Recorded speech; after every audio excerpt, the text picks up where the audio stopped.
She stole from the wrong man, but the mafia boss said, "Marry me and I'll forgive everything." The coffee was stale, burned hours ago, but Lena Moretti still poured it with a steady hand, the dark liquid sloshing into a thick white mug. The smell of old grease and cheap syrup clung to her apron, to her hair, to the very air of the run-down Brooklyn diner. It was 3 p.m. on a Tuesday, the dead zone between lunch and dinner, and she was already 10 hours into a double shift. Her feet were screaming. Lena was 24, but some days she felt like she had already lived a full lifetime, most of it tired. She navigated the cracked linoleum floor, dropping the mug in front of a trucker who grunted without looking up. Every step was a careful calculation. Every dime she earned, every tip she pocketed, was mentally allocated. Half for the rent, a quarter for the electric, a quarter for groceries. This week, even that grim math was failing. The eviction notice, tucked under a magnet on their fridge, felt like a physical weight on her shoulders. 3 days. That's what the landlord had given them. 3 days to come up with $600 or be on the street. Her thoughts, as they always did, drifted to Mia. Mia was 14, all lanky limbs, sharp wit, and a vulnerability that terrified Lena. After their last foster home imploded, a nightmare of slammed doors and a caseworker's pitying eyes, Lena had aged out of the system and immediately filed for guardianship of her sister. She'd made a vow, whispered into Mia's hair in a sterile government hallway, "It's just us now. I will never let anyone take you. I will always keep you safe." Lately, that vow felt like a lie. Keeping Mia safe meant keeping a roof over her head, and the roof was about to be ripped away. "Moretti, you're on trash," Sal, the owner, barked from behind the grill, scraping blackened bits into a bin. Lena nodded, not bothering to argue that it wasn't her turn. She pulled her thin jacket from the hook, grabbed the 2 heavy-duty trash bags, and pushed open the metal door into the back alley. The air outside was cold, heavy with the promise of rain. The alley was a narrow canyon of brick and dumpsters, smelling of wet garbage and despair. She was tying off the first bag when a sound made her freeze.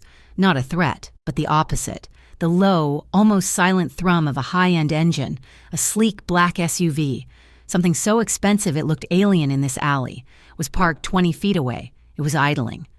As she watched, the passenger side door opened. A man in a dark suit, built like a refrigerator, climbed out, walked around the front of the vehicle, and opened the back door for someone.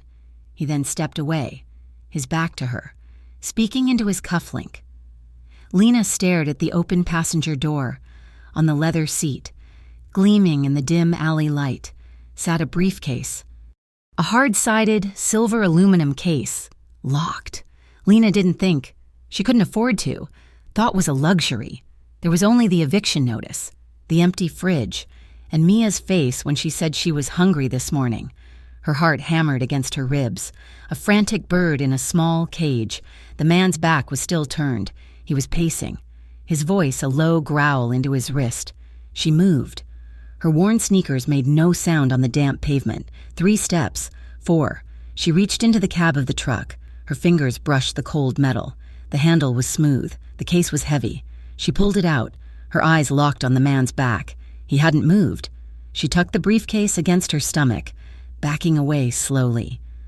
1 step, 2. She slipped back inside the diner, the heavy door clicking shut with a terrifying finality.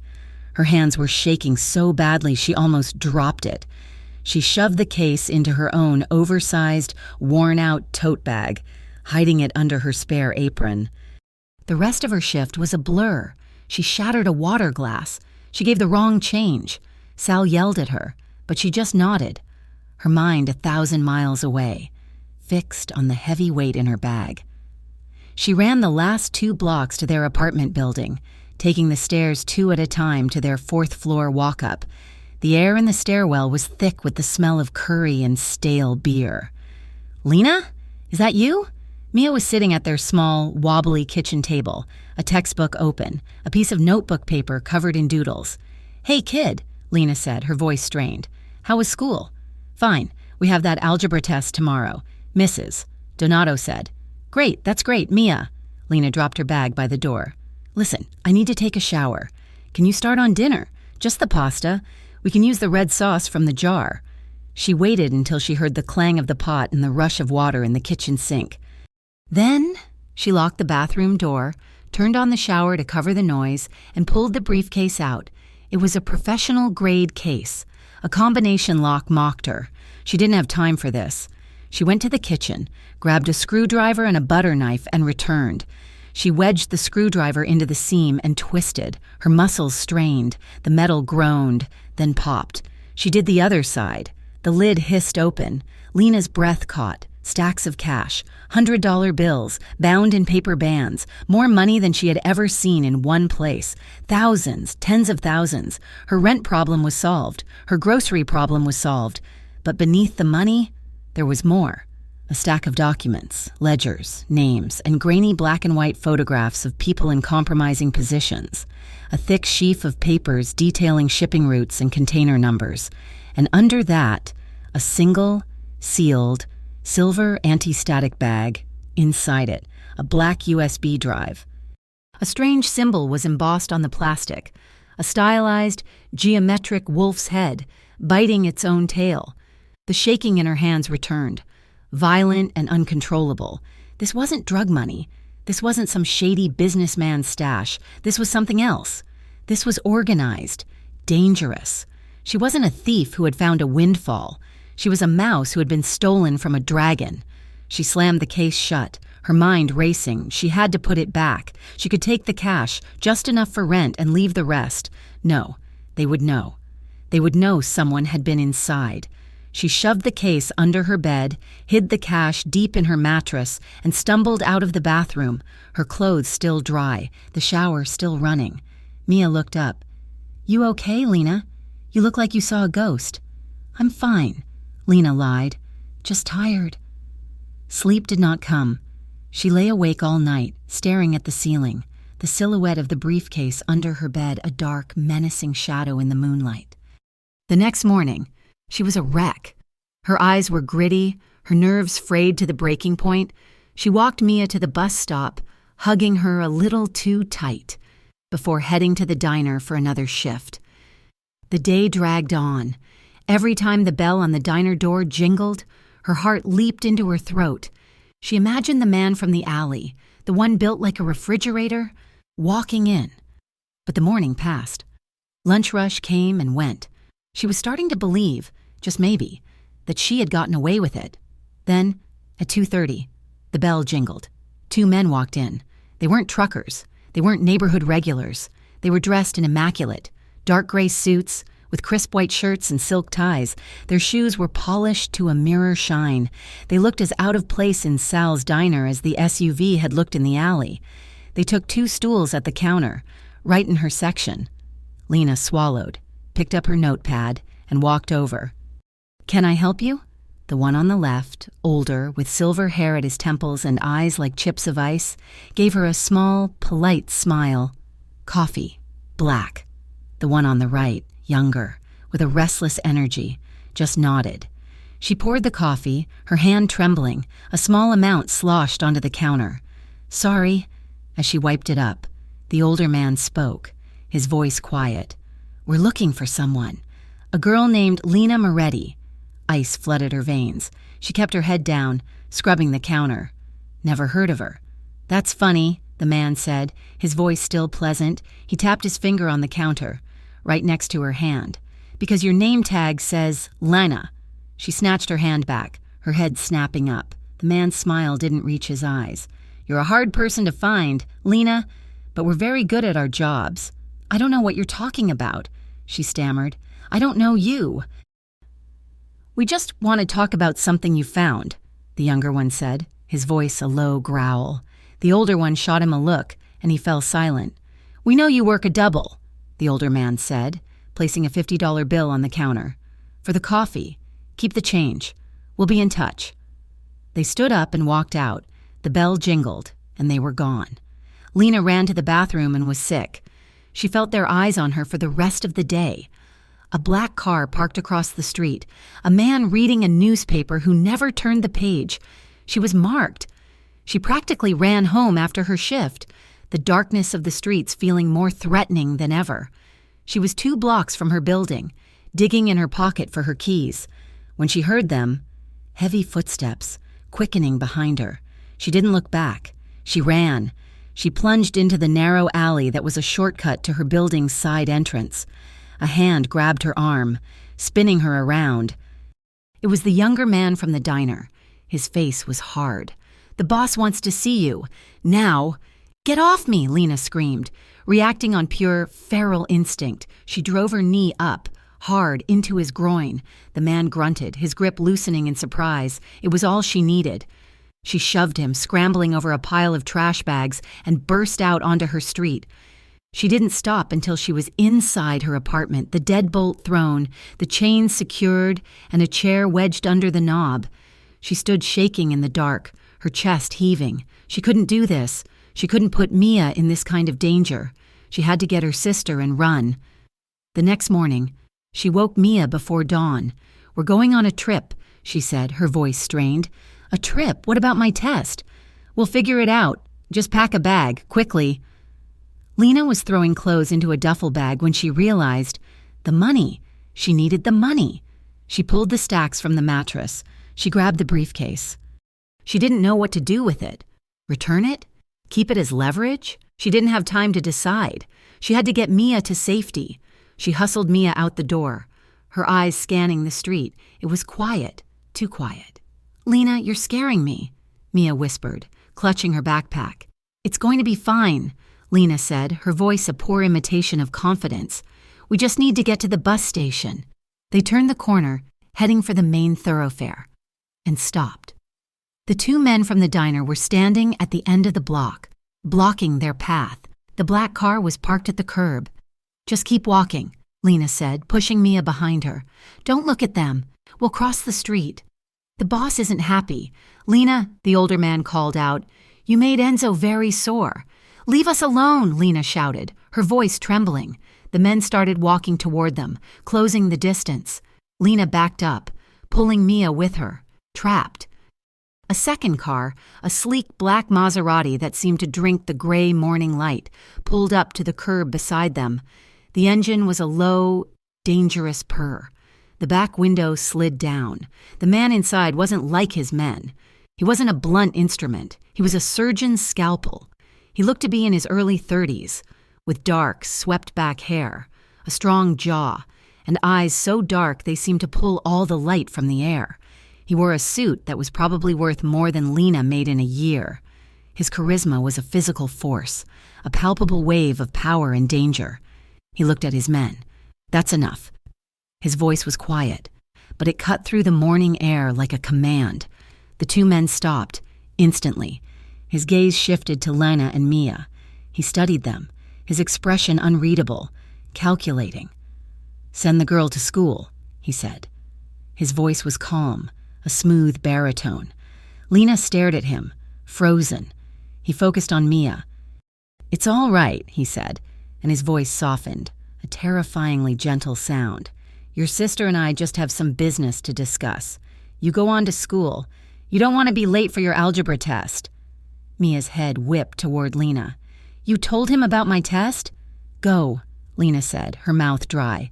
"Go, Mia. It's okay. I'll see you after school. I promise." Mia hesitated, her eyes wide with fear, before bolting, her backpack bouncing as she ran toward the bus stop. Lena watched her go, her heart a cold stone in her chest. She turned back to the man in the car. He got out. He moved with a fluid, predatory grace. He gestured for his men to back away, and they retreated to their own car without a word. He stood in front of her, close enough that she could smell his cologne, sandalwood, leather, and something metallic. "You are a difficult woman to have a conversation with. Lena Moretti," he said. He wasn't angry. He was calm. That was so much worse. "I don't know what you want." She lied. "Yes, you do." He took a step closer. "You stole from me. The briefcase you took from my car, that belongs to me, Dominic Varelli." He said the name as if it should mean something to her. It didn't. But the way he said it, the power behind it, told her everything she needed to know. "The contents of that case are sensitive," he continued. his dark eyes scanning her face. "People get killed for less. Much, much less." Lena's breath hitched. She should run, but her feet were glued to the sidewalk. "However," he said, "you have presented me with an interesting opportunity. I find myself in a unique situation, and you, Lena, have just become the unique solution." She just stared at him, her mind blank with terror. "I am a reasonable man," he said, though his eyes were anything but. "I could have my men take you to the river. It would be simple, clean. No one would ever find you. Your sister will be back in the foster system by the end of the week." Lena flinched. "But I am going to offer you an alternative," he said, his voice dropping. "A way for you to keep your sister, to be safe."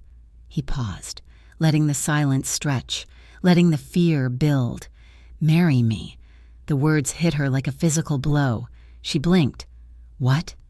"Marry me," he repeated, as if it were the most reasonable request in the world. "You'll be under my protection, my name, my roof, and I'll forgive everything." A sharp, hysterical laugh burst from her throat. "You're insane. I won't." "No. You think this is a joke?" His face hardened, the charisma vanishing, replaced by something cold and brutal. "You think you can steal from me and just say no? I'll give it back," she pleaded. "I'll give you all of it back. The money, the papers, everything. I didn't know. Please." "It's too late for that," he said, waving a hand dismissively. "You were seen? The case is compromised. My enemies are looking for it, and now they're looking for you, too." He pulled a gold cigarette case from his jacket, snapping it open. He removed a cigarette, tapping it on the case, but didn't light it. "You have 24 hours to decide. Lena." He turned to get back into his car. "I won't," she said, her voice stronger than she felt. "I'll take Mia, and we'll disappear." He stopped, one hand on the car door. He looked back at her, not with anger, but with something that looked almost like pity. "You can't," he said simply. "You have nowhere to go that I can't find you, or that they can't." He got into the car. The window began to slide up. "St. Jude's is a good school," he said, his voice slightly muffled by the glass. "Mia seems smart. It would be a shame if she didn't make it home." The window closed. "I'm not the only one looking for that case. Lena," his voice, though muffled, was perfectly clear. "And the other people aren't as polite as I am." 24 hours! The clock is ticking!" The Maserati pulled away from the curb, its engine a deep, throaty growl, leaving Lena standing alone on the sidewalk, shaking in the cold morning air, trapped in a nightmare she couldn't wake up from. Lena's apartment felt small and suffocating, the walls closing in. Dominic Varelli's words echoed in the tiny room. 24 hours, the threat, veiled but clear, hung over her head, attached directly to Mia. St. Jude's is a good school. Panic, cold and sharp, seized her. She couldn't run. He had just proven he knew where Mia went to school, which meant he knew where they lived, where she worked, everything. Disappearing wasn't an option, but she couldn't marry him. The idea was absurd, a nightmare. There was only one path. She had to give it back, all of it. Her first move was Mia. She ran across the hall to Mrs. Petrov's apartment. The elderly woman opened the door, her face kind and wrinkled. "Mrs. Petrov, I have a family emergency," Lena said, her voice shaking. "It's our aunt. She's sick. I have to go. But Mia can't miss school. Can she please stay with you tonight? I'll be back tomorrow." She pressed $300 bills from the stolen cash into the woman's hand. "For food. For the trouble. Please. Mrs." Petrov's eyes widened at the money, but she just patted Lena's arm. "Of course. Dear, you go. She's safe with me. With Mia secure." Lena ran back to her apartment. She grabbed the aluminum briefcase from under her bed. It felt like it weighed 1,000 pounds. She had to return it, but not to him. She had to put it back where she found it. Maybe they would think it had just been misplaced, fallen under the seat. She ran all the way back to the diner, the case banging against her leg. She slipped into the alley, her heart pounding. The sun was setting, casting long, ugly shadows. The alley was empty. The spot where the SUV had been was now occupied by an overflowing dumpster. She couldn't just leave it. Someone else would find it. She waited in the shadows for nearly an hour, her body aching with cold and fear. She saw a black sedan, the same one from yesterday, cruise past the alley entrance, slow down and then drive on. They were watching. She couldn't do it. She couldn't be seen. Defeated, she ran back to her apartment building, her last desperate plan in tatters. She would have to wait for him, wait for his men to come for her. At least Mia was safe. She climbed the 4 flights of stairs, her legs burning. She fumbled for her keys, her hands trembling so badly she could barely fit the key in the lock. It didn't matter. The door was already open, just a crack. A cold dread, worse than the panic, washed over her. She pushed the door open slowly. The apartment was destroyed. It wasn't a simple burglary, it was a violation. The 2 cushions from their threadbare sofa were slashed, stuffing pulled out. The small kitchen table was overturned. In the kitchen, the few bags of pasta and flour she had were ripped open. Their contents spilled across the floor. Drawers were pulled out, their meager contents of mismatched socks and old t-shirts scattered. She ran to her bedroom. The mattress was halfway off the box spring. She dropped to her knees, her hand flying to the space under the bed. The briefcase was gone. They had been here, but not Dominic's men. His men were polite. This was a message. This was a search. This was the other people. She backed against the wall, sliding down until she was sitting on the gritty floor, her mind numb. She had nothing. She had no leverage, no case to return. She was just a thief who had been caught, a loose end. And now the people who really wanted the case knew she was the one who took it. She sat there in the dark, in the ruins of her life, for an hour. Or maybe it was 3. Time had lost all meaning. Then a knock. It wasn't the violent smash she expected. It was a calm, precise tap, tap, tap on the broken door. She didn't move. The door creaked open, revealing the silhouette of the older man from the diner, the one with the silver hair. He stepped inside, his polished shoes crunching on the spilled pasta. He surveyed the damage, his face impassive in the gloom. "You've had a busy day," he said, his voice quiet. "Get out," Lena whispered, her voice raw. "My name is Leo," he said, ignoring her. "Mr. Varelli anticipated this. The Corsettis are not known for their subtlety." He nudged a broken picture frame with his foot. "He asked me to come and collect you." Lena scrambled to her feet. "Where is my sister? What did you do with her?" "Your sister is perfectly fine," Leo said, his voice holding a trace of reassurance. "She was picked up from your neighbor's residence half an hour ago. She's already on her way to the estate. Safe." The words were meant to be a comfort, but they were a cage. They had watched her. They had watched Mia. They knew every move she made. "It's time to go." "Lena," Leo said. He held out a hand. She looked at his hand, then at the destruction around her. She had no choice. She had no home. She had nothing left but a 14-year-old sister who was now in the hands of a monster. She walked out of the apartment without looking back. The drive was silent. Leo handled the car, a heavy black sedan, with smooth, professional ease. They left Brooklyn, left the city, the concrete and sirens giving way to winding roads, tall trees, and the dark, quiet wealth of the suburbs. After 30 minutes, they turned onto a private road, stopping at a massive wrought-iron gate. A man with a shotgun stepped out of a guardhouse, nodded at Leo, and the gate swung open. They drove up a long, gravel driveway, lined with trees so tall they blotted out the moon. The mansion wasn't a house. It was a fortress, 3 stories of dark stone and ivy, with wings stretching out into the darkness. It was built to intimidate, to stand for 100 years. Leo parked by the front steps and led her inside. The foyer was vast, with a marble floor and a soaring ceiling. The air smelled of old wood, polish, and money. It was silent as a tomb. He led her down a wide hallway, past dark portraits and closed doors, to a study at the back of the house. The door was open. Dominic Varelli was standing by a fireplace, a low fire crackling inside. He wasn't wearing a suit. He wore a dark cashmere sweater and trousers that probably cost more than her rent for a year.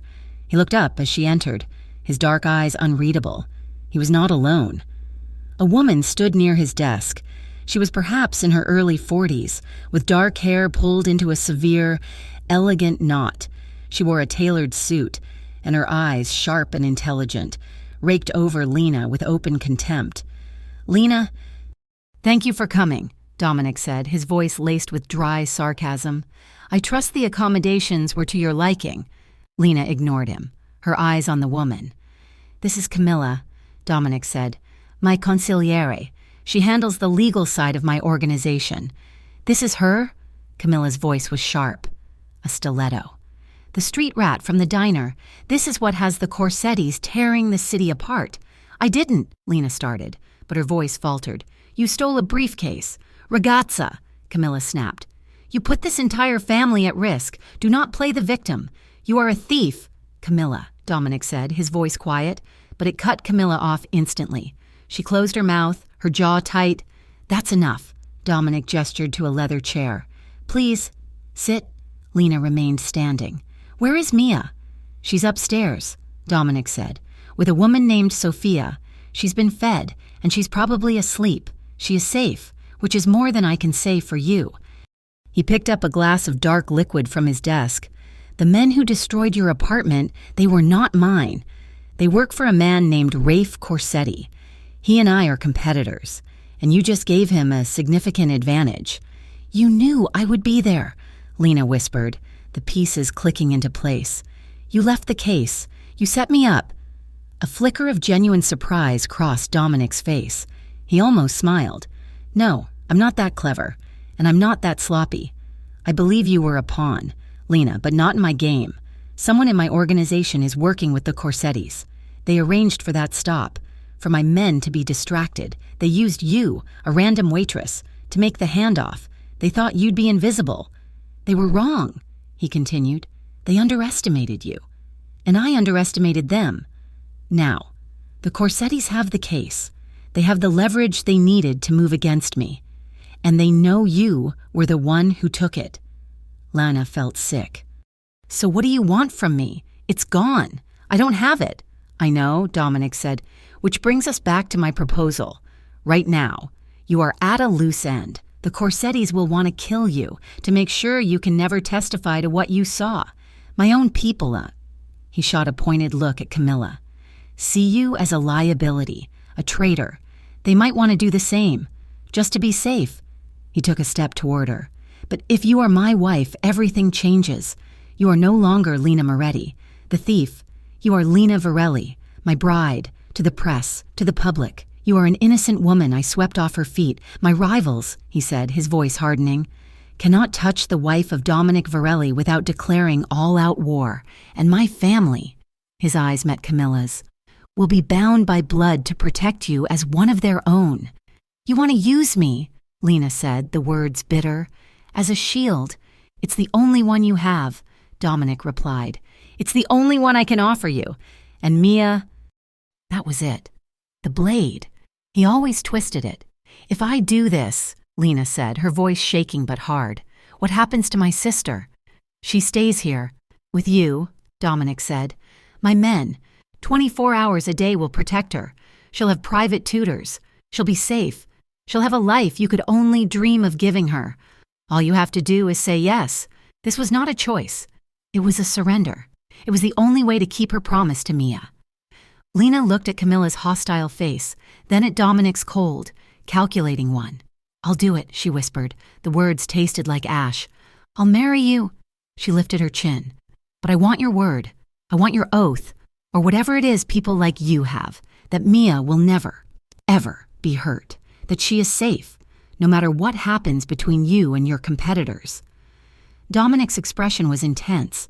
He stepped in front of her, close enough that she had to tilt her head back to look him in the eye. "You have my word. As head of this family, she will be safe. Both of you." He held her gaze. "But you need to understand me, Lena. Once this is done, there is no backing out. You will be a Varelli. My name will be your name. My enemies will be your enemies. The only way out of this family is in a coffin." Lena just nodded, her throat too tight to speak. The wedding was the next day. It was not a celebration. It was a transaction. Camilla brought her a dress. It was simple, white and silk. It probably cost a fortune, but it felt like a shroud. Lena was taken to a small, cold room in the main house that served as an office. Mia was not allowed to be there. "She's getting settled," Leo told her, his voice gentle. Lena knew it was a lie. It was to ensure her compliance. A judge, a small man with beads of sweat on his forehead, was present. Dominic stood beside her, wearing a dark suit. He looked bored. The only witnesses were Leo and Camilla. Camilla watched Lena with undisguised hatred. The judge rushed through the words, his voice trembling. "Do you, Lena Moretti, take this man?" "I do," Lena said, her voice a hollow echo. "Do you, Dominic Varelli, take this woman?" "I do," Dominic said. His voice was firm. "A contract.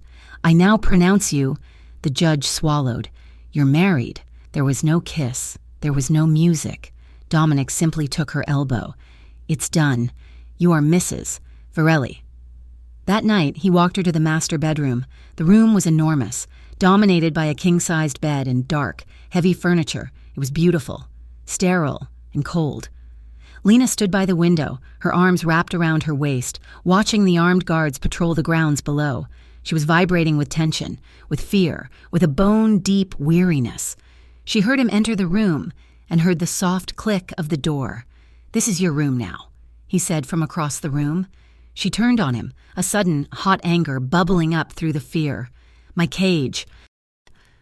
"A cage keeps things out, Lena," he said, walking slowly toward her, "just as much as it keeps them in." He stopped a few feet away. He studied her, his dark eyes moving over her face. She was in a simple silk robe they had provided, her hair, her one good feature, undone and falling over her shoulders. She must have looked like a terrified child. She tensed, expecting him to demand what he had just legally purchased, but he didn't move. The air between them was thick, electric. It was more than mere fear. It was a spark, a dangerous, unwelcome acknowledgement. He saw her defiance, the unbroken spirit behind the terror. He raised his hand. Lena flinched, a small, involuntary movement. His hand stopped, hovering in the air. He didn't look angry. He looked something else. Regretful? Slowly, as if approaching a wild animal, he completed the gesture. His fingers, calloused and warm, gently brushed a long strand of hair from her face, tucking it behind her ear. His knuckles grazed her cheek. Lena's breath caught in her throat.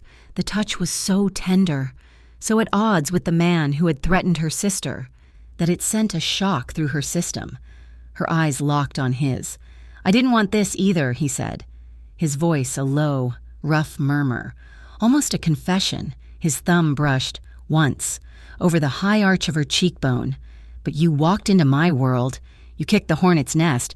His gaze was intense, possessive. "Now it's safer if you stay." Lena didn't speak. She couldn't. Her entire body was a war of contradictions. She was terrified of him, but she was also, inexplicably, leaning into his touch. Her mind screamed monster, but her skin craved the warmth. She did not pull away. He held her gaze for 1 second longer, then his hand dropped, breaking the spell. The air rushed back into her lungs. "There's a bathroom through that door," he said, his voice returning to its normal, brisk tone. "Clothes in the closet." "My room is across the hall." He was giving her an out. He wasn't going to force that part of the arrangement. "Get some rest, Lena," he said, turning toward the door. "You look exhausted."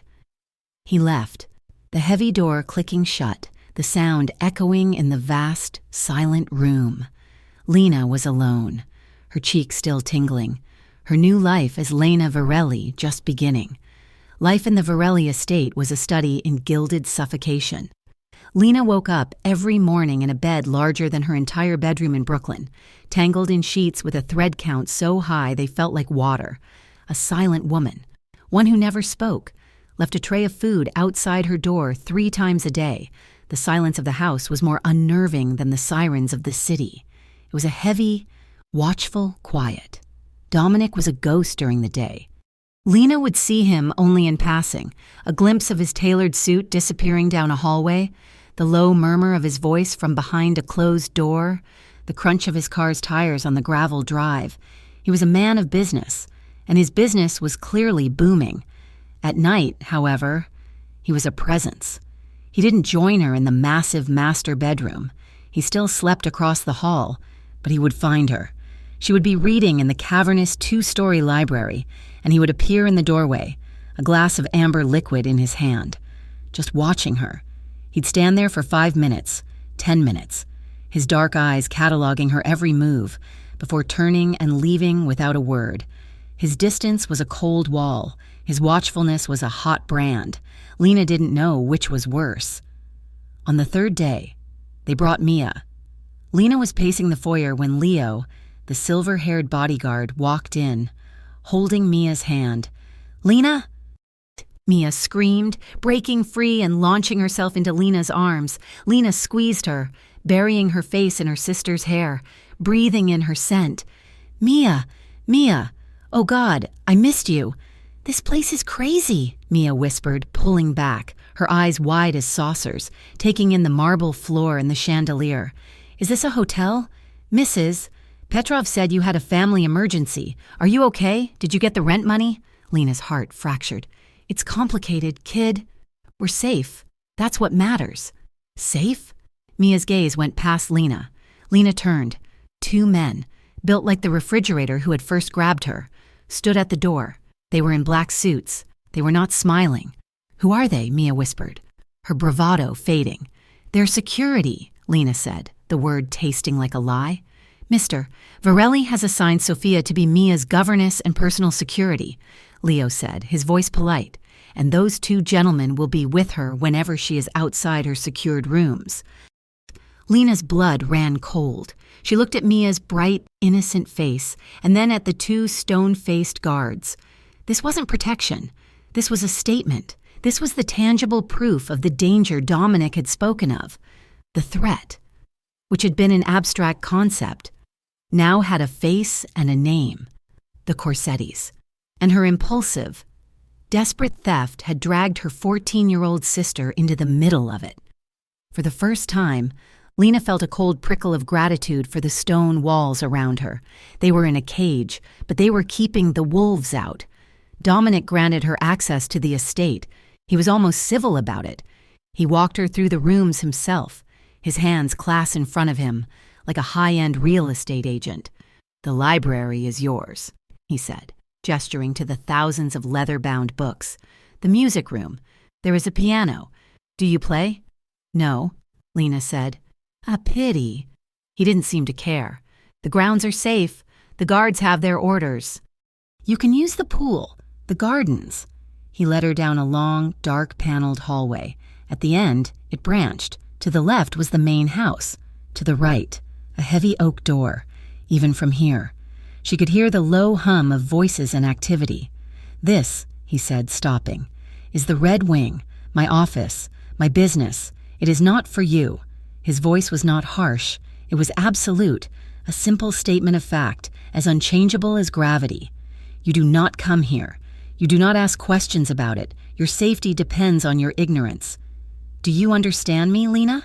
"I'm not stupid," she said, bristling. "No," he said, his eyes tracing the line of her jaw. "You're not. That's why I know you'll listen." He left her there, and she watched him go, feeling more like a possession than a person, a doll to be placed in a pretty room, wound up and forgotten. The truce, if it could be called that, lasted for a week. Lena and Mia fell into a strange routine. They ate breakfast in their suite, always with Sophia, the sharp-eyed governess. Watching, they walked the gardens, always with the 2 shadows following 20 paces behind. Lena was restless. She was trapped. She had food. She had silk sheets. She had Mia safe, but she had lost herself. One night, she couldn't sleep. The moon was high, painting the manicured lawn in silver. She padded barefoot down the grand staircase, needing a glass of water, needing to feel like she could move in this house without permission. As she neared the kitchens, she heard voices, not from the kitchen, but from the direction of the Red Wing. The study door was ajar. She froze. She knew she should go. Your safety depends on your ignorance. But the voices were angry. One was Dominic's, low and controlled. The other was new, louder and laced with fury. "Unacceptable, Dominic! You don't bring a viper into your own home." "She is not a viper, Marco. She's a means to an end. She's a thief. A street rat from Brooklyn. How do we know she isn't already working for Rafe? How do we know she wasn't the plan all along? You marry her? You put your name on her? It's a disgrace to our father's memory." "Our father is dead." Dominic's voice was ice. "I am the head of this family now, and I make the decisions. And this decision is weak. It makes you look weak, obsessed with some little thief who could be a spy." This was Marco, his voice dripping with contempt. Lena pressed her back to the wall, her heart hammering. "She shouldn't be here." "She is not a spy," Dominic said.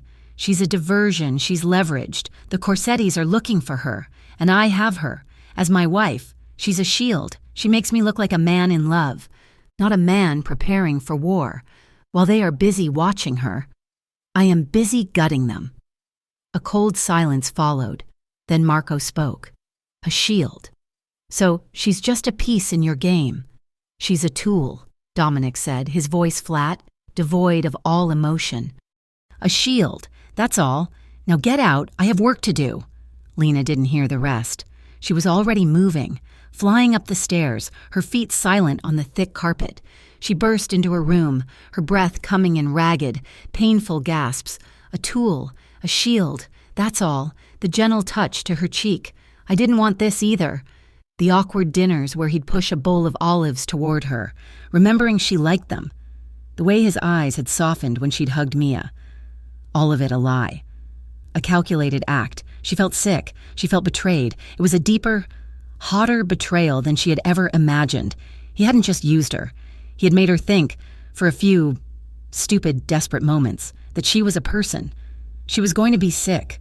No, she wasn't. She was going to leave. She didn't pack. She had nothing to pack. The silk clothes were hers, but they weren't her. She shoved her feet into a pair of expensive leather shoes, grabbed a dark jacket from the closet, and ran. She didn't use the stairs. She used the service elevator she'd seen the staff use, taking it down to the ground floor, near the kitchens. She slipped out a side door into the gardens. The air was cold. It shocked her lungs. She ran, keeping to the shadows, her mind a frantic, screaming void. A tool, a shield. She didn't know where she was going.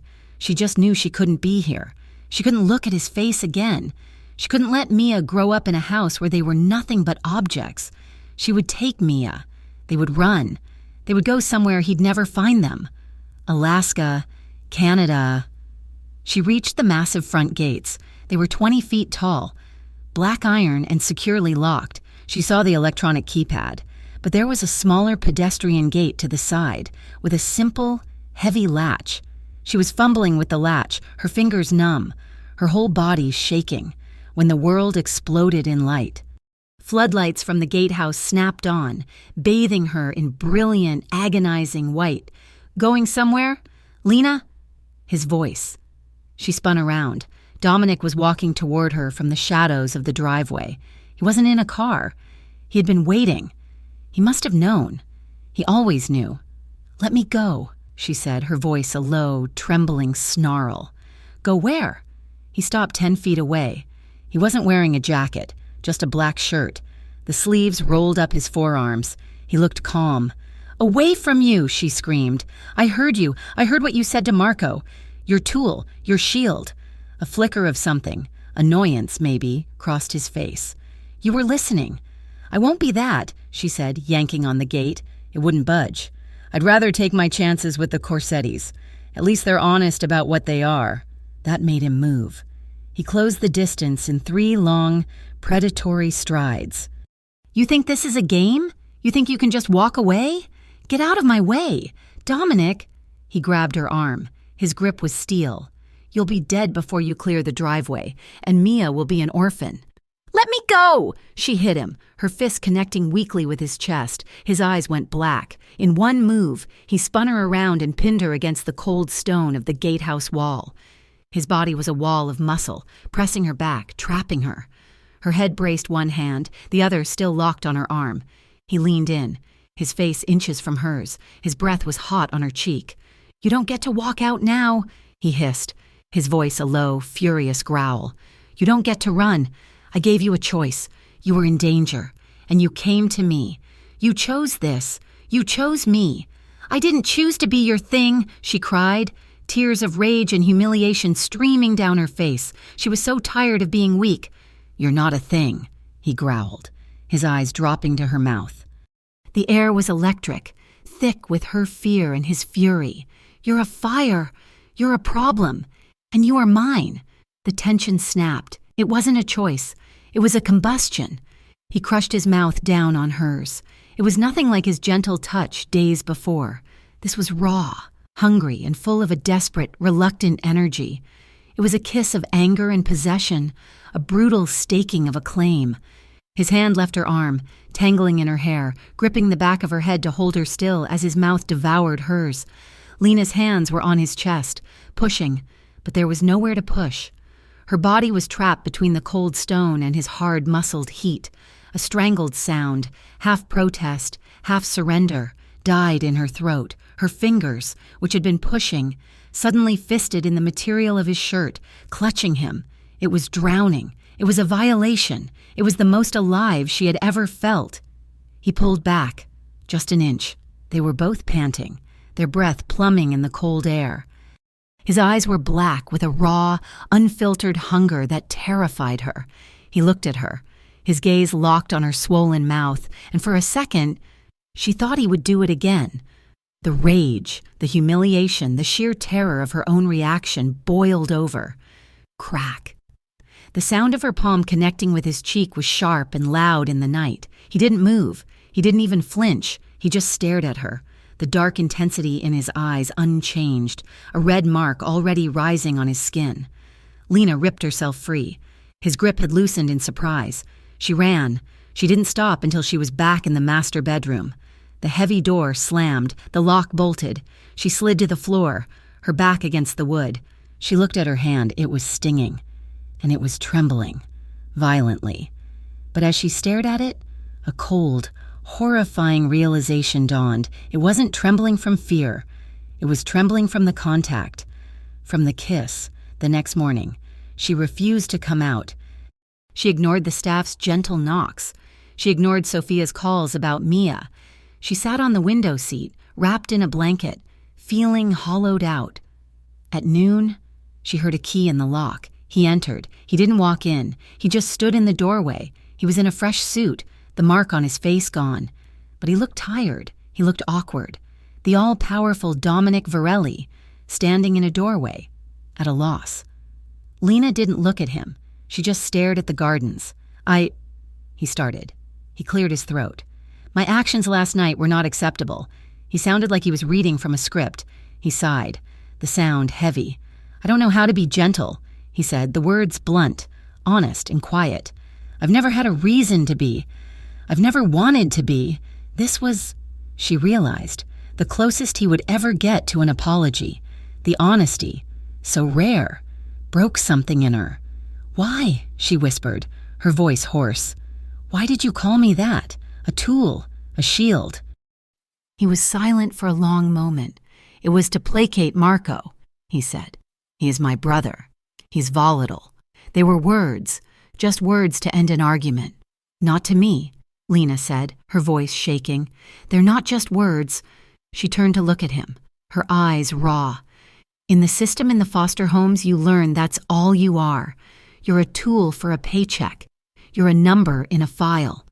You learn that you can't trust anyone, ever, that the only person who will keep you safe is you. You have to control everything you can, every tiny little piece, or you'll be swallowed." She pulled her knees to her chest. "I promised Mia. I promised I would always be in control. I promised I would keep her safe. And then I stole that case. I lost control of everything. And you called me the one thing I've spent my whole life trying not to be." He didn't move. He didn't speak. He didn't defend himself or make excuses. He just stood in the doorway, his dark eyes fixed on her. For the first time since she had met him, he just listened. His confession hung in the air, a raw, unfinished thing. Dominic did not apologize again, and Lena did not ask him to. A new, fragile understanding settled between them. It was not peace, but a cessation of hostilities. The house changed, or perhaps Lena's perception of it did. She was no longer just a prisoner. She was a fixture. Dominic began to eat dinner with her and Mia. These were not warm family meals. They were tense, quiet affairs, but they were together. He would sit at the head of the massive, polished table, and Lena would sit to his right. Mia, recovering her youthful bounce now that she was in a house with a full pantry and no one yelling, would chatter about the books she was reading or the algebra she was learning from her tutor. Dominic, to Lena's shock, was fine with her. He would listen, his dark eyes fixed on Mia, a small, almost invisible smile touching his mouth. He'd ask her questions about her studies, his voice lacking the hard edge it always had with everyone else. But as the days bled into weeks, the fragile quiet began to crack. It started small. Lena was in the kitchen late one night, unable to sleep, when she saw a bottle of red wine on the counter. It was a brand Dominic favored, an expensive, dark vintage. A corkscrew was lying next to it, as if someone had been about to open it and been interrupted. She was about to pour herself a glass when Leo, the silver-haired bodyguard, entered the room. His eyes widened in one swift, silent motion. He crossed the room and knocked the glass from her hand. It shattered on the floor. "What the hell?" Lena yelled, jumping back, wine and glass shards spraying her feet. Leo didn't apologize. He grabbed the bottle, his face a mask of cold fury. He sniffed the cork, then poured a small amount onto his own hand. He rubbed it, then tasted a minuscule drop. His face contorted. He immediately spat into the sink. "Arsenic!" he hissed. "Get the hell out of here. Mrs. Varelli, now." Lena's blood ran cold. The wine hadn't been for her. It had been left on the counter for Dominic, and someone inside the house had put it there. Dominic's reaction was terrifying. He didn't yell. He didn't break things. He went utterly, lethally still. He locked himself in the Red Wing for 6 hours. When he emerged, 2 bodyguards Lena had never seen before were gone. The paranoia set in, a thick, choking fog. 2 days later, the security feed from the east wall, the one nearest the main road, went black for exactly 3 minutes, just long enough for someone to get in or out. The final straw came a week after that. Mia's escort, the 2 shadows who followed her and her governess, Sophia, came back to the house, their faces pale. "Mr. Varelli," one of them said, his voice shaking. "A black van. It pushed us, tried to run us off the road on the way back from the tutors.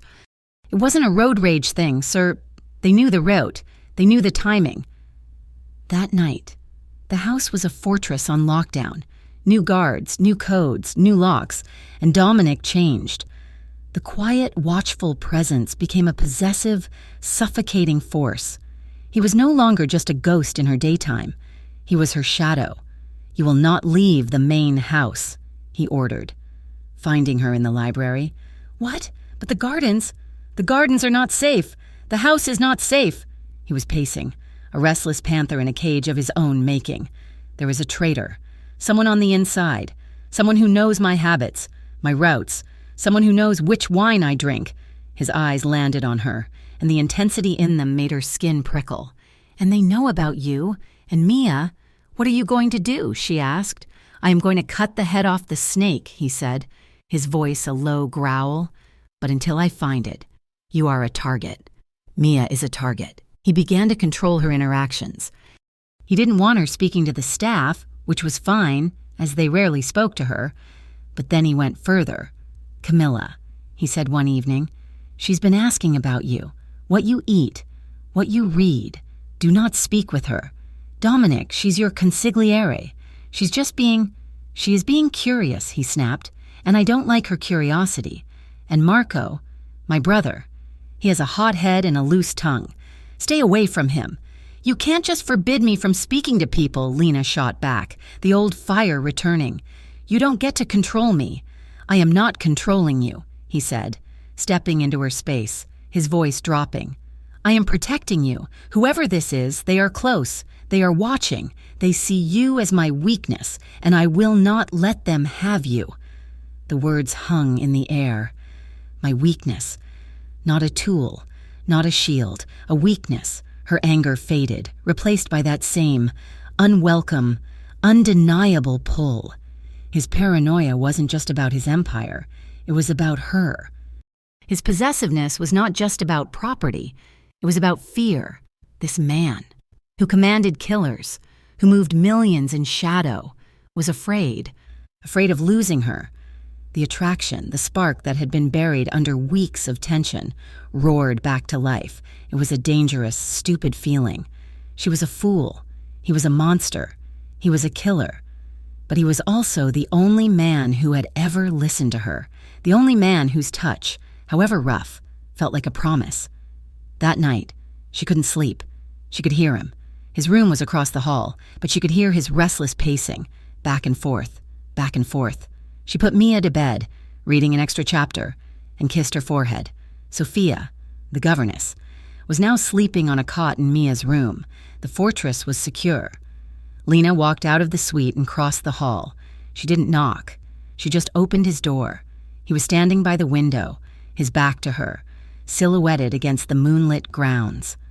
The room was dark, save for a single lamp on his desk. He was in a black t-shirt and trousers. He didn't turn, but his entire body tensed. "You should be in bed," he said. His voice was rough. "So should you," she replied. Stepping into the room, the door clicked shut behind her. He turned. His face was shadowed, but she could see the exhaustion. The lines around his eyes were deeper. He hadn't slept in days. "Why are you here, Lena? I wanted to ask you something." She walked toward him, her bare feet silent on the thick rug. She stopped a few feet away. This life, all of it." She gestured to the room, the guards outside. "Why? Why do you do it?" He was silent for a long time. He turned back to the window. "It's the only thing I know. You could leave," she said. "You have enough money. You could take the money and just go." He laughed, a short, bitter sound. "You don't just go. You don't walk away from this. This isn't a job. It's a blood oath. You're born into it and you die in it. You weren't born to be the head," she said, remembering Camilla's words about his father. "Marco said it was your father's memory." His back stiffened. He turned around, his eyes black holes in the dim light. "Don't talk about my father." "Why not?" she pressed, stepping closer. "What happened to him? What do you care about? It's not your world. You made it my world," she said, her voice quiet but firm. "You put your name on me. You put my sister in this house. I think I have a right to know who I'm married to." He stared at her, a war raging behind his eyes. He was going to tell her to leave. He was going to shut down just like he always did. But he didn't. He broke eye contact first, walking to his desk and pouring 2 fingers of amber liquid into a glass. He didn't drink it. "He was murdered," he said, his voice flat, "dead. When I was 19, not a clean death, not a bullet in the street. He was betrayed. By his own brother. My uncle—" Lena's hand flew to her mouth. "My uncle," he continued, his voice hardening, "wanted it all. He thought my father was soft, so he made a deal with the Corsettis. Rafe's father. They took him. They held him for 3 days. What they did to him wasn't human." He stared into the glass. "I was just a kid. Marco was a child. I was forced to take over. I had to clean up the mess. I had to hunt down my own uncle. I had to do what was necessary." He tossed back the drink, the liquid burning. He slammed the glass down. "So, I made a vow," he whispered, his voice raw with a 19-year-old's pain. "I would never be soft. I would never trust anyone. And I would never, ever love. Because love is what they use. It's the knife they put in your back. It's the weakness that gets you killed." He looked up at her, his eyes blazing with a grief so old and so deep it staggered her. "Love makes you weak." Lena's heart broke. Not for the mob boss, but for the 19-year-old boy who had been forced to become a monster. She crossed the remaining space between them. She didn't think so. She just acted. She reached out and laid her hand on his. He flinched. His entire body recoiled, a violent, visceral reaction, as if she had burned him. But he didn't pull away. His hand was under hers, calloused, warm, trembling. Or maybe she was the one trembling. "You're wrong," she whispered. He looked at her, his dark eyes searching hers. Desperate and terrified, she raised her other hand, cupping his jaw, his 5 o'clock shadow rough against her palm. "It's the only thing that makes you strong." He closed his eyes, a pained, shaky breath leaving his body. He leaned into her touch, just for a second. "Lena," he murmured, his voice a plea. "Don't. It's okay," she said, her thumb brushing his cheek. "It's okay. Dominic." He opened his eyes, and then his hand, the one not under hers, came up. He didn't grab her. He didn't possess it. His fingers traced the line of her collarbone, his touch hesitant, unsure. "You," he said, his voice thick, "are a problem." "So you've said," she whispered, a small smile touching her lips. His eyes dropped to her mouth. The air in the room became thick, heavy. The rest of the world, the guards, the traitors, the past, it all dissolved.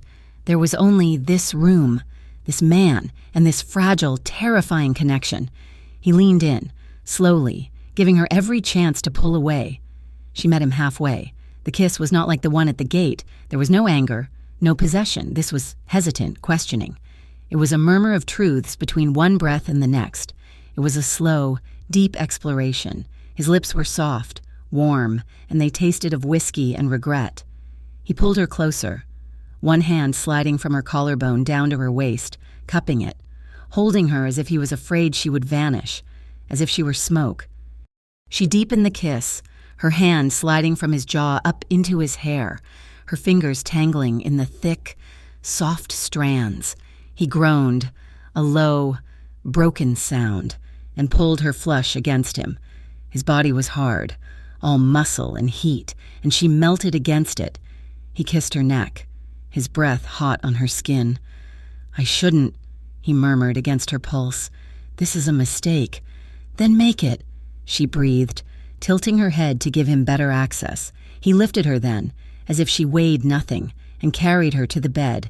He laid her down, his eyes never leaving hers. He didn't demand it. He didn't take it. He asked, with his eyes, with his hands, with the hesitant way he brushed the hair from her face, and she gave. She ran her fingers over the planes of his chest, her hand stopping on a long, pale scar that ran along his shoulder, a reminder of his past.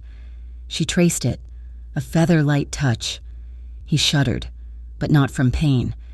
He lowered his head, his mouth finding hers again, and the world fell away. It was a slow, careful, emotional undoing. Two broken people who had spent their whole lives building walls, finally lowering the drawbridge. It was hesitant touches and heavy, shared breaths and a sense of finally being seen. When Lena woke, it was to the unfamiliar feeling of being completely safe. She was warm. She was tangled in sheets and in the arms of the most dangerous man she had ever met.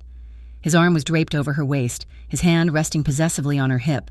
His breathing was deep and even. His face, in sleep, had lost its hard edges. He looked younger. He looked peaceful. A small, genuine smile touched her lips. She felt happy. She lay there, content, for a long moment until the rational part of her brain kicked in. Mia. She needed to check on Mia. She slipped out of his arms, his hand falling from her waist. He stirred, but didn't wake. She grabbed his black t-shirt from the floor, pulling it on. It smelled like him. She padded across the hall to Mia's suite. The door was ajar. "Mia?" she whispered, pushing it open. "Sophia?" The room was empty.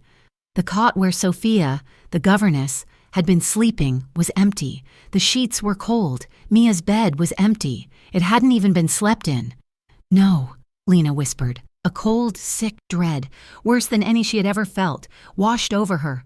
"No, no, no." She ran back to Dominic's room. Dominic, wake up!" He was on his feet in a second, the sleep vanishing, the lethal edge snapping back into place. What's wrong?" "She's gone," Lena was crying, her voice cracking. Mia's gone. She's not in her room. Sophia's gone too. He was pulling on his pants, grabbing his phone, already barking orders. Lockdown, full lockdown, nobody in, nobody out. He grabbed Lena's shoulders, his eyes boring into hers. They're in the house. She's in the house. We'll find her. But they weren't. The next hour was a blur of terror. Guards sweeping every room, every closet, every hidden passage. Nothing. Then Leo, his face gray, ran up to them. He was holding a tablet. Boss, the gate. We found this. Dominic looked. Lena looked, too, her blood turning to ice. A black Corsetti van crashed just outside the main gate, nosed into a tree. The driver's door was open, but the van was empty. It's a plant, Dominic growled. A diversion. They wanted us to look outside. The traitor let them in, and the traitor let them out. He turned on his heel. Find Sophia. Find her now. But they didn't have to. A message pinged on Dominic's phone, an unknown number. It was a video file. He pressed play. Lena screamed. It was Mia. She was in a dark room, a warehouse. She was tied to a chair. Her mouth was taped. She was terrified, her eyes wide, tears streaming down her face. Then a voice, masked, digitally altered. You value your family, Varelli. We value our property. You have something that belongs to us, and we have something that belongs to you. The camera panned from Mia's terrified face. The child is safe, for now. The voice hardened. But our patience is thin. Bring the girl, bring the wife, or the child dies. The video ended. The screen went black, but the image of Mia, small and terrified, was seared into Lena's mind. A strangled sound, half scream, half sob, tore from her throat. The terror was a physical thing, a cold, sharp blade twisting in her gut, but beneath it, a white-hot, primal rage was building. A rage she had never known she possessed. They have her, she whispered, her voice a low, animalistic growl. They have my sister. Dominic stood like a statue, his face carved from ice. The only movement was the white-knuckled grip of his hand on the phone, his knuckles straining. It was me, he said, his voice flat, dead. She was my weakness, not yours, mine. He looked at Lena, his eyes a black void of self-loathing. I did this. I brought you here. I was with you. I left my post. I left her unguarded. I don't care, Lena snarled, her terror and fury coiling into a single, sharp point. She stalked toward him, her hands clenched into fists. I don't care whose fault it is. You promised me. You promised she would be safe. Lena, don't! She screamed, shoving him hard in the chest. He was a solid wall of muscle, but he stumbled back, surprised by her vehemence. Don't you Lena me? You promised. You liar. You swore on your family. I am going to get her back, he growled, his own control splintering. How? How, Dominic? By sitting here in your fortress while they... She couldn't finish the thought. The image of Mia, crying, tied to a chair. They want me, she said, the realization hitting her. They said, bring the girl, bring the wife. They want me. So, that's what we do. She turned, heading for the door. You're going to give me a car, and I'm going to meet them. I'm going to trade myself for her. No, she stopped, her hand on the doorknob. His voice was not a request, it was a command. She spun around. What do you mean? No, it's the only way. It's what they asked for. You are not going alone, he said, walking toward her, his face a thundercloud of raw, protective fury. You are not trading yourself for anything. I will not allow it. You won't allow it? Lena laughed, a sharp, hysterical sound. You don't get it, do you? You don't have a choice. This isn't your world. Not anymore. This is mine. That is my sister. My blood. I'm the only one she has. And I will burn this entire goddamn world to the ground, including you, to get her back. Now get out of my way. She tried to push past him. He grabbed her arm. Lena, stop. You're not thinking clearly. Let me go. You'll be walking into a slaughter. They won't trade. They will take you, and they will kill Mia, and then they will kill you. Rafe Corsetti does not make deals. He destroys it. I don't care. It's a chance. It's the only one I have. It's not a chance. It's suicide, he roared, his hands gripping her shoulders, shaking her slightly. "And I will not let you!" The fury, the terror, the betrayal, and the agonizing, confusing love she felt for this man all exploded in one violent, unthinking act. Crack. She slapped him, again, harder than before. The sound was a gunshot in the silent, opulent room. His head snapped to the side. He froze. The room went utterly still. Even the air seemed to hold its breath. Slowly, he turned his head back. His eyes were not angry. They were bloodshot, tormented, and filled with a raw, desperate pain that mirrored her own. "Lena," he breathed, his voice broken. Then he pulled her. It wasn't a kiss. It was a collision. It was a desperate, drowning man's last gasp for air. His mouth crashed down on hers, rough and frantic. His hands were fists in her hair, at her waist, pulling her so hard against him she thought her ribs would break. This was not passion. It was annihilation. It was a wordless, brutal scream. "You are mine. You will not leave me. You will not do this."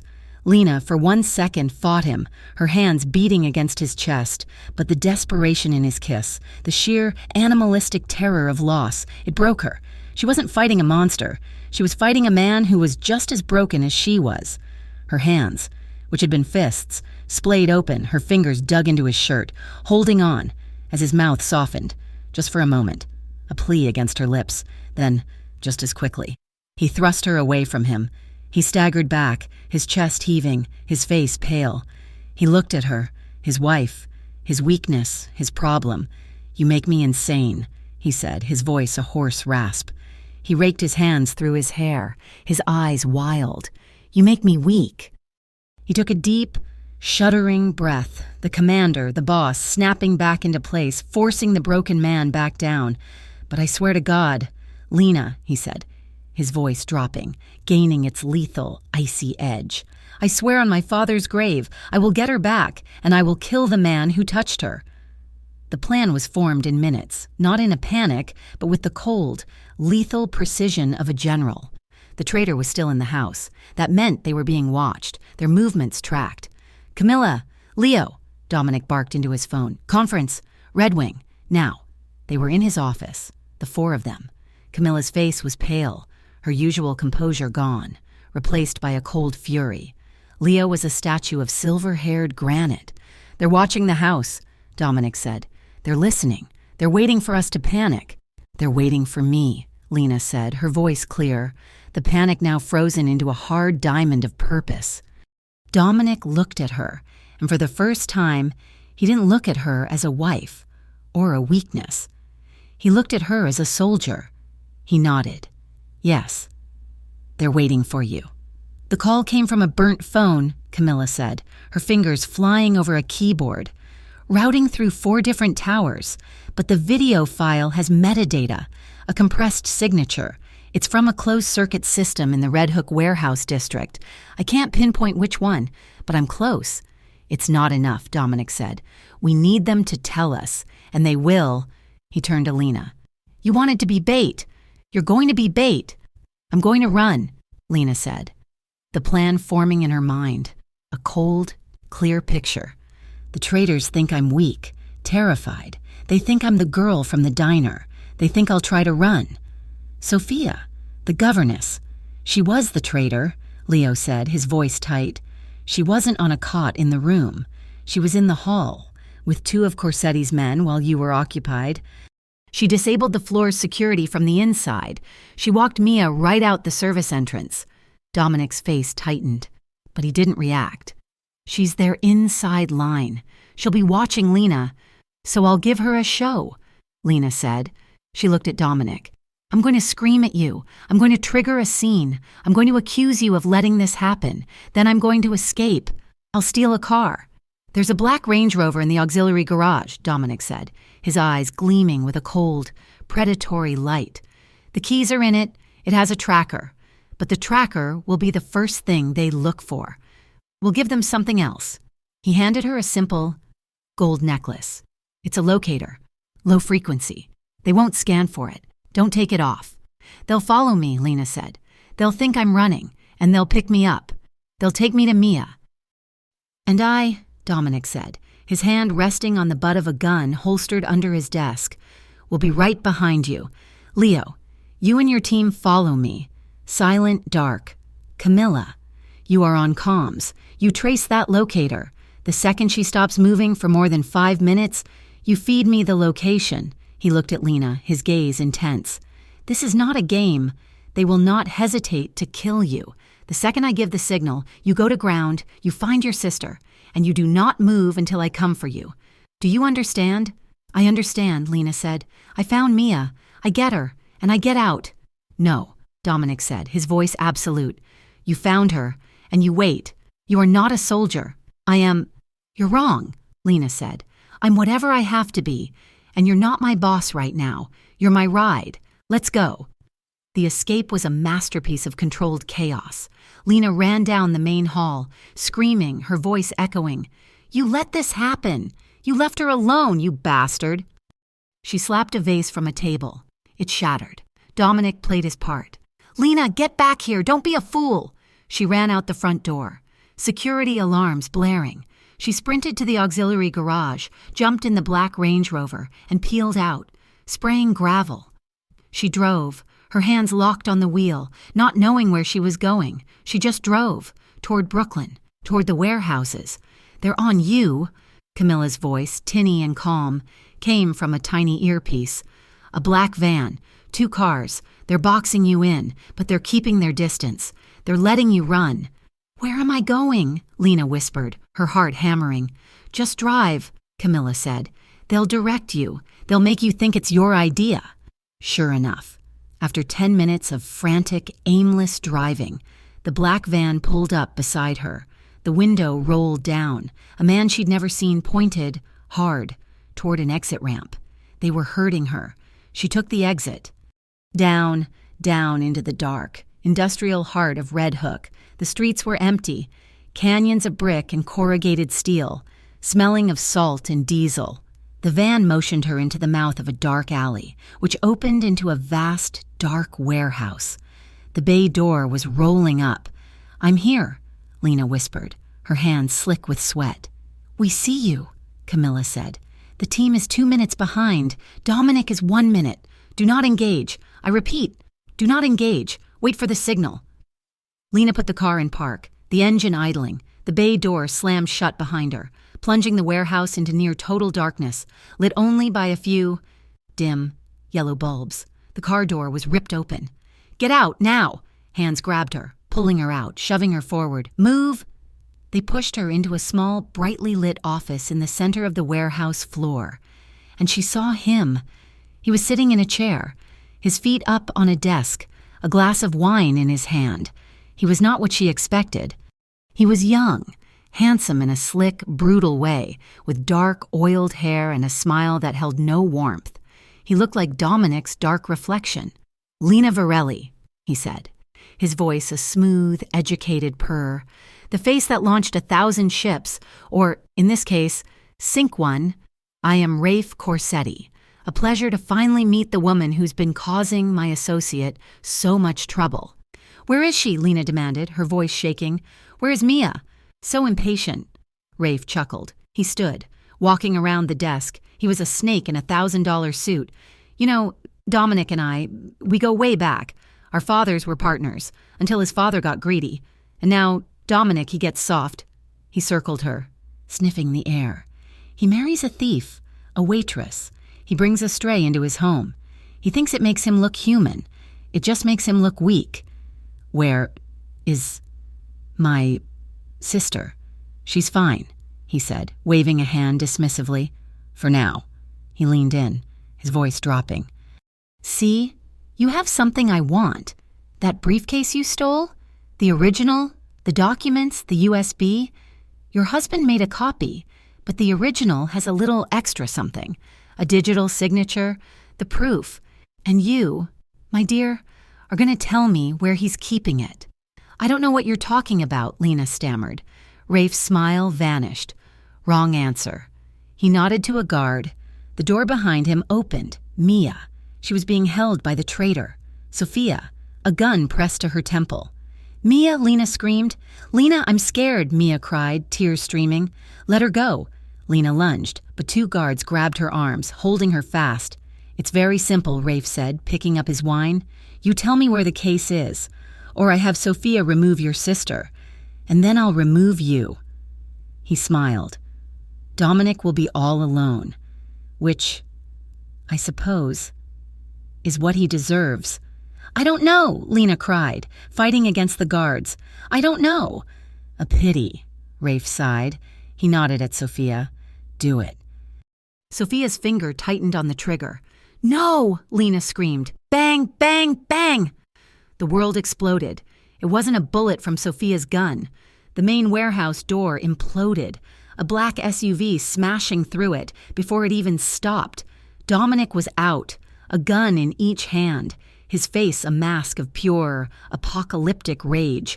"Now," he roared. The warehouse was suddenly filled with gunfire. Leo and his team were streaming in from the rafters, from the side doors. It was a perfectly executed ambush.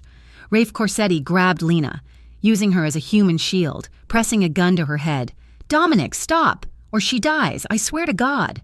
Dominic froze, his gun still raised. He was 20 yards away, a killer in a suit. "Let her go, Rafe. Drop them, or I'll put a bullet in her brain." Lena's eyes met Dominic's. His face was anguished. He was trapped. "He won't stop. Rafe," Lena screamed. An idea, a desperate, insane gamble forming. She stomped her heel, hard, down onto Rafe's polished shoe. "Ah, bitch!" he roared, his grip loosening for a fraction of a second. It was all Dominic needed. A shot rang out. Not from Dominic, from the side. A Corsetti man, hidden on a catwalk, had a clear shot. "Dominic!" Lena screamed. Dominic turned, firing, but he was too late. The bullet hit him, spinning him around, a dark spot blossoming on his left shoulder. He staggered, but he didn't fall, firing 2 more shots, taking the gunman down. In that moment of chaos, Rafe dropped Lena, shoving her to the ground as he ran for a back exit. "Mia!" Lena scrambled to her feet, across the room.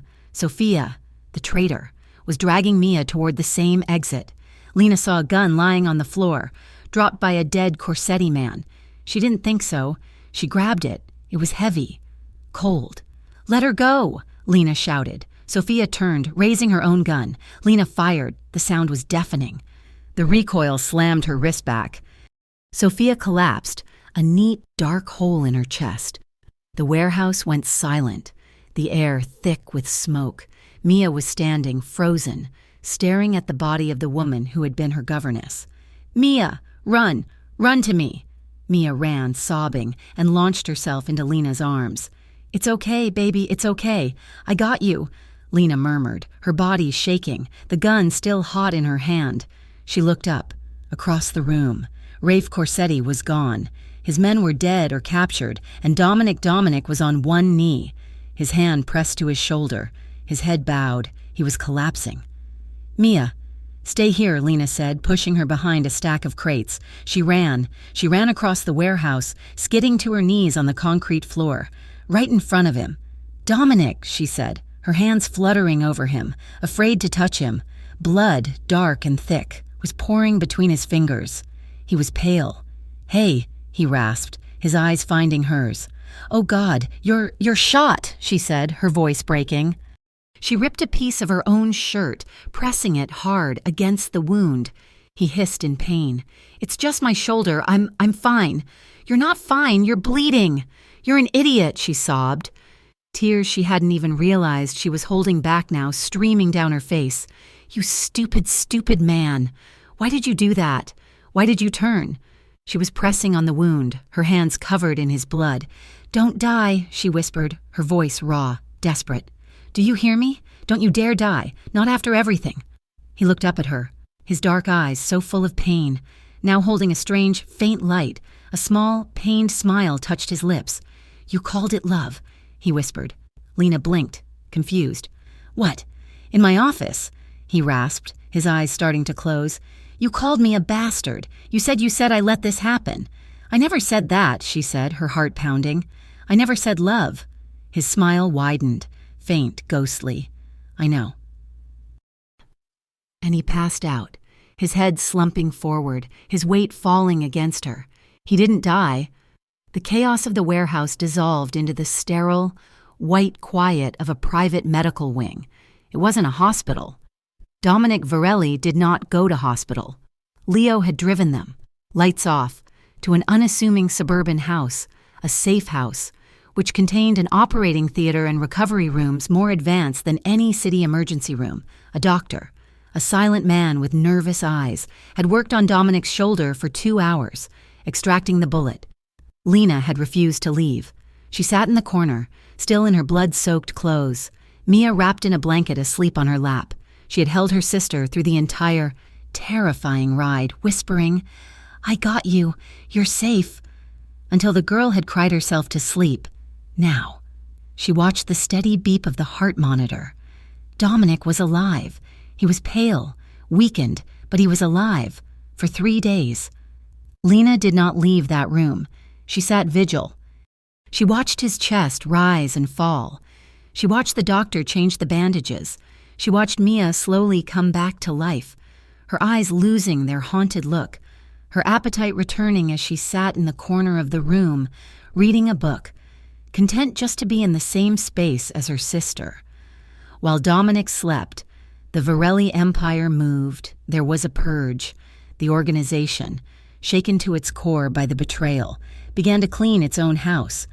Lena would see Leo and Camilla, their faces like stone, in quiet, urgent conversation in the hallway. They were tracing Sophia's connections, finding the rot and cutting it out. There were no trials. There were just disappearances. On the 4th day, Lena was in the kitchen, making a cup of tea, her body aching with exhaustion. "Mrs. Varelli," she turned. Marco, Dominic's brother, stood in the doorway. He looked smaller than she remembered. His usual bravado was gone. "Marco," she said, her voice flat. She was too tired for another fight. "I came to see him," he said, gesturing awkwardly toward the hall. "They said he's awake." "He is," Lena said, turning back to her tea. "Listen," he said, and the word was strained. He stepped into the room. "What I said about you, that you were a street thief, a spy." Lena's hand tightened on the mug. "I remember. I was wrong," he said, the words costing him. "I was a fool. My brother sees things. I just see what's in front of me." He looked at her, his eyes full of a new, grudging respect. "What you did, in that warehouse, for your sister, and then for him, you fired a gun. You stood by him. That's not a thief. That's family." He cleared his throat, uncomfortable. "You're a Varelli. Lena, I'm sorry. I was wrong." Lena looked at him, at this man who had despised her, and she felt nothing but a deep, profound weariness. She just nodded. "Thank you, Marco." He nodded back, humbled, and went to see his brother. She found Dominic awake when she returned. He was propped up on several pillows, his arm in a heavy sling, the white bandages stark against his olive skin. He looked human. The lethal edge was gone, replaced by a deep, weary pain. He watched her as she entered. "Mia's asleep," she said quietly. "Good. Is she okay?" His voice was rough. "She will be. She's strong, like her sister," Lena said, allowing a small, tired smile. They sat in silence for a long time. The only sound was the monitor's quiet beep. "You should go, Lena," he said finally, his voice so quiet she almost missed it. Her head snapped up. "What?" "You're free," he said, staring at his hands, which rested on the white sheet. "Rafe is gone. For now. The traitor is dead. You're no longer the shield. I will set you up. You and Mia, new names, a house, anywhere in the world you want to go. You'll be safe. I'll fund it. You'll never have to see me, or this life, ever again." Lena stared at him. This was it, the out, the escape. The freedom she had been fighting for since the moment she'd stolen that case. And she found, to her profound shock, that her feet felt like lead. "You're just letting me go?" she whispered. He finally looked at her, his dark eyes raw, vulnerable. "I'm asking you to stay," he said, his voice cracking. "I'm asking you to be my wife, for real, but this time it has to be your choice." The air left her lungs. She walked to the window, her back to him, her mind a whirlwind. She thought of the diner, the eviction notice, the terror, the lies. You used me, she said, her voice shaking. At first, you called me a tool, a shield. You lied to me. Yes, the word was blunt, honest. She turned. He was watching her, his face stripped of all artifice. I did, he said. You were a complication I didn't understand, when a problem I couldn't solve. You were a shield. You were leveraged. I lied to you. I lied to myself. He pushed himself up, hissing in pain, his good hand gripping the bed rail. But I never expected you'd save me. I never expected you to be you. In that warehouse. Lena. When Rafe had that gun to your head, it wasn't my empire I was thinking about. When that bullet hit me, my only thought was that I'd failed you, that I'd let you down. He held her gaze. I can't offer you a simple life. I can't offer you a good man. This world, it's the only one I have. But I can offer you my name, my protection, and I can offer you my heart. What's left of it? She walked to his bedside. He looked up at her, waiting, like a man awaiting a verdict. She said nothing. She just reached out, her fingers gently touching his uninjured shoulder, tracing the old, pale scar she had found that night. Then her hand moved, hovering over the thick, white bandage on his other shoulder. The new wound, the one he took for her. You promised, she whispered, that you would get her back. We got her back, he rasped, his good hand coming up to cover hers, his skin warm. No, she said, her eyes meeting his. I got her back. But you saved us. You took a bullet. I would take 1,000, he said, his voice thick. I know, she said. The fight was gone. The anger was gone. There was only this broken, terrifying, beautiful truth. I was so scared, she whispered, a tear finally breaking free, tracing a path down her cheek. Me too, he confessed. She leaned down, carefully, and kissed him. It was not a kiss of passion or hunger. It was a kiss of healing. It was slow and wet with her tears, and it tasted of forgiveness. That night, she didn't sleep in the chair. When Mia was fast asleep in the adjoining room, Lena came back. He was sleeping, his breathing shallow. She slipped off her shoes and carefully, slowly, lay on the bed beside him, on his good side. She laid her head on his chest, right over his heart, feeling its steady, strong beat. His good arm, as if by instinct, came around her, pulling her close, his hand resting on her back. He was warm. He was real. I'm sorry, he murmured, his voice half asleep, his lips brushing the top of her hair, for lying, for everything. Shh, she whispered, wrapping her own arm around his waist, holding him. I know. I'll never lie to you again, Lena, he vowed, his voice a low, sacred rumble in her ear. No more shields. No more tools, just you, only you. She closed her eyes, and for the first time since she was a small child, she felt completely, utterly safe. They returned to the estate a week later. It was different. The house, once a fortress of cold stone, felt lighter. Marco was there, and he nodded to Lena, a genuine mark of respect. Camilla, too, seemed to have thawed. She offered Lena a small, tight smile and a glass of wine, one she poured herself. But Rafe Corsetti was still out there, a ghost.